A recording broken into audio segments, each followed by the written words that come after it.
በጀርመን ካርልስሩሄ አካባቢ ነው የሚገኘው።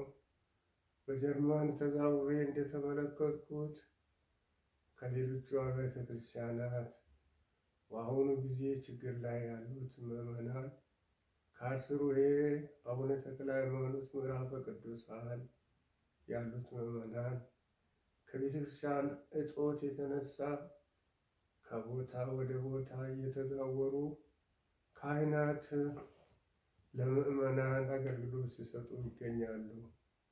ምዕመናኖች ደግሞ በርካታ ስላልሆኑ ቤተ ክርስቲያንን ለመግዛት አቅማቸው መጥን ስለሆነ በሞላ ዓለም ያላችሁ እጃችሁን ለወገኖቻችሁ እንድትዘረጉ ቤተ ክርስቲያን አንዲት እስከሆነች ድረስ ቤተ ክርስቲያናችን እጅ ለእጅ ተያዘን ቤተክርስቲያኗን እንድንረዳ ወገኖቻችንም ከችግር እንዲላቀቁ እንድናደርግ በእግዚአብሔር ስም አደራ እንላቸዋለን። እግዚአብሔር አምላክ ይባርካችሁ። ዋጋችሁን ፈጣሪ ዓለማት ሥላሴ አምላከ ተክለ ሃይማኖት ይክፈላችሁ።